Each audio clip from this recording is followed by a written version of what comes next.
बेटा बनकर, बेटी बनकर, दामाद बनकर और बहू बनकर कौन आता है जिसका तुम्हारे साथ कर्मों का लेना देना होता है। लेना देना नहीं होगा तो नहीं आएगा। एक फौजी था, उसके माँ बाप नहीं थे, शादी नहीं की, बच्चे नहीं, भाई नहीं, बहन नहीं, अकेला ही कमा कमा के फौज में जमा करता जा रहा था। थोड़े दिन में एक सेठ जी जो फौज में माल सप्लाई करते थे, उनसे उनका परिचय हो गया और दोस्ती हो गई।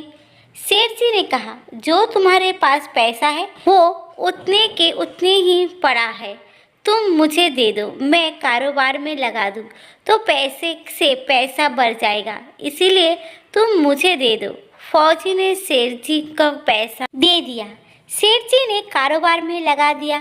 कारोबार उनका चमक गया, खूब कमाई होने लगी, कारोबार बढ़ गया। थोड़े ही दिनों में लड़ाई छिड़ गई। लड़ाई में फौजी घोड़ी पर चढ़कर लड़ने गया। घोड़ी इतनी बदतमीज थी कि जितनी जोर जोर से लगाम खींचे उतने ही तेज भागते। खींचते खींचते उसके गलफर तक कट गए, लेकिन वो दौड़कर दुश्मन के गोल घेरे में जाकर खड़ी हो गई। दुश्मनों ने एक ही बार किया और फौजी मर गया, घोड़ी भी मर गई। अब सेठ जी को मालूम हुआ कि फौजी मर गया तो सेठ जी बहुत खुश हो गए कि उसका कोई वारिस तो है नहीं, अब ये पैसा किसी को नहीं देना पड़ेगा। अब मेरे पास पैसा भी हो गया, कारोबार भी चमक गया, लेने वाला भी नहीं रहा। तो सेठ जी बहुत खुश हुए। कुछ ही दिन के बाद सेठ जी के घर में लड़का पैदा हो गया। अब सेठ जी और खुश हुई कि भगवान की बड़ी दया है, खूब पैसा भी हो गया, कारोबार भी हो गया, लड़का भी हो गया, लेने वाला भी मर गया। सेठ जी बहुत खुश हुए। वो लड़का होशियार था, पढ़ने में समझदार था। सेठ जी ने उसे पढ़ाया लिखाया। जब वो पढ़ लिख कर बड़ा हो गया तो सोचा कि अब ये कारोबार संभाल लेगा, चलो अब इसकी शादी कर दे। शादी करते ही घर में बहू रानी आ गई। अब उसने सोचा कि चलो बच्चे की शादी हो गई, आप कारोबार संभाल लेगा। लेकिन कुछ दिन में बच्चे की तबीयत खराब हो गई। अब सेठ जी डॉक्टर के पास, हकीम के पास, वैद्य के पास दौड़ रहे हैं। वैद्य जी जो भी दवा खिला रहे हैं वो दवा असर नहीं कर रहा है। बीमारी बढ़ती ही जा रही है, पैसा बर्बाद हो रहा है और बीमारी बढ़ती ही जा रही है, रोग कट नहीं रहा है, पैसा खूब लग रहा है। अंत में डॉक्टर ने कह दिया कि मरीज लाइलाज हो गया है, अब असाध्य रोग हो गया है, बच्चा 2 दिन में मर जाएगा। डॉक्टर के जवाब देने पर सेठ जी निराश होकर बच्चे को लेकर रोते हुए आ रहे थे। रास्ते में एक आदमी मिला। कहा, अरे सेठ जी क्या हुआ, बहुत दुखी लग रहे हो। सेठ जी ने कहा, ये बच्चा जवान था, हमने सोचा बुढ़ापे में मदद करेगा, अब ये बीमार हो गया। बीमार होते ही हमने इसके इलाज के लिए खूब पैसा खर्च किया, जिसने जितना मांगा उतना दिया, लेकिन आज डॉक्टर ने जवाब दे दिया, अब ये बचेगा नहीं, औषधीय रोग हो गया, लाइलाज है ये, अब ले जाओ घर, 2 दिन में मर जाएगा। आदमी ने कहा, अरे सेठ जी तुम क्यों दिल छोटा कर रहे हो, मेरे पड़ोस में वैद्य जी दवा देते हैं, 2 आने की पुड़िया खाकर मुर्दा भी उठकर खड़ा हो जाता है, जल्दी से तुम वैद्य जी की दवा ले आओ।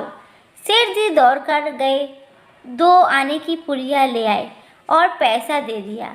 दवाई की पुड़िया बच्चे को खिलाई, बच्चा पुड़िया खाते ही मर गया। अब सेठ जी रो रहे हैं, सेठानी भी रो रही है और घर में बहू रानी और पूरा गांव भी रो रहा है। गांव में शोर मच गया कि बहू रानी की कमर जवानी में टूट गई, सब लोग रो रहे हैं। तब एक महात्मा जी आ गए। उन्होंने कहा, भाई ये रोना धोना क्यों लोग बोले, इस सेठ का एक ही जवान लड़का था, वो भी मर गया, इसलिए सब लोग रो रहे हैं, सब दुखी हो रहे हैं। महात्मा बोले, सेठ जी रोना क्यों।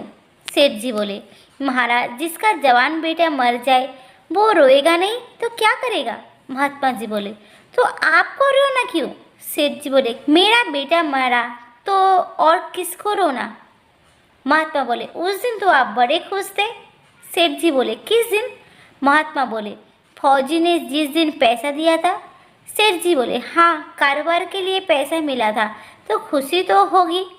महात्मा जी बोले, और उस दिन तो आपकी खुशी की ठिकाना नहीं था। सेठ जी फिर से बोले, किस दिन? महात्मा जी बोले, अरे जिस दिन फौजी मर गया, सोचा कि अब तो पैसा भी नहीं देना पड़ेगा, माल बहुत हो गया, कारोबार खूब चमक गया, अब देना भी नहीं पड़ेगा, बहुत खुश थे। सेठ जी ने बोला, हाँ महाराज, खुश तो था। महात्मा जी बोले, और उस दिन तो आपकी खुशी का ठिकाना ही नहीं था, पता नहीं कितनी मिठाइयाँ बट गई। सेठ जी फिर से बोले, किस दिन? महात्मा जी फिर से बोले, अरे जिस दिन लड़का पैदा हुआ था। सेठ जी बोले, महाराज, लड़का पैदा हुआ है तो सब खुश होते हैं, मैं भी हो गया था, क्या बात है? महात्मा जी बोले, उस दिन तो खुशी से आपके पैर जमीन पर नहीं पड़े थे। सेठ जी बोले, किस दिन? महात्मा जी बोले, अरे जिस दिन बेटा ब्याहने जा रहे थे। सेठ जी बोले, महाराज, बेटा ब्याहने जाता है तो हर आदमी खुश होता है, तो मैं भी खुश हो गया। महात्मा जी बोले, तो जब इतनी बार खुशी हो गए तो जरा सी बात के लिए रो क्यों रहे हो? सेठ जी फिर से बोले, महाराज, ये जरा सी बात है, जवान बेटा मर गया है, जरा सी बात है। तब महात्मा जी बोले, अरे सेठ जी, वही फौजी पैसा लेने के लिए बेटा बनकर आया, पढ़ने में, लिखने में, खाने में, पहनने में और शौक में, श्रृंगार में जितना लगा था लगाया, शादी ब्याह में सब लग गया और ब्याज दर ब्याज लगाकर डॉक्टर को दिलवा दिया। अब जब 2 आने पैसे बच गए, वो भी वैद्य जी को दिलवा दिए और पूरियाँ खाकर चल दिया। अब कर्मों का लेना देना पूरी हुआ। सेठ जी ने कहा, हमारे साथ तो कर्मों का लेना देना था, चलो हमारे साथ तो जो हुआ सो हुआ। लेकिन वो जवान बहू रानी घर में रो रही है, जवानी में उसको धोखा देकर विधवा बनाकर चला गया, उसका क्या जुर्म था कि उसके साथ ऐसा गुनाह किया? महात्मा जी बोले, ये वही घोड़ी है जिसने जवानी में उसको धोखा दिया, इसने भी जवानी में उसको धोखा दे दिया। यही कहानी हम सभी की, जो हमने बोया था वही हमें मिल रहा है। इसीलिए किसी को दोष मत देना, दोष मत देखना, हमारा ही स्वयं का दोष होता है।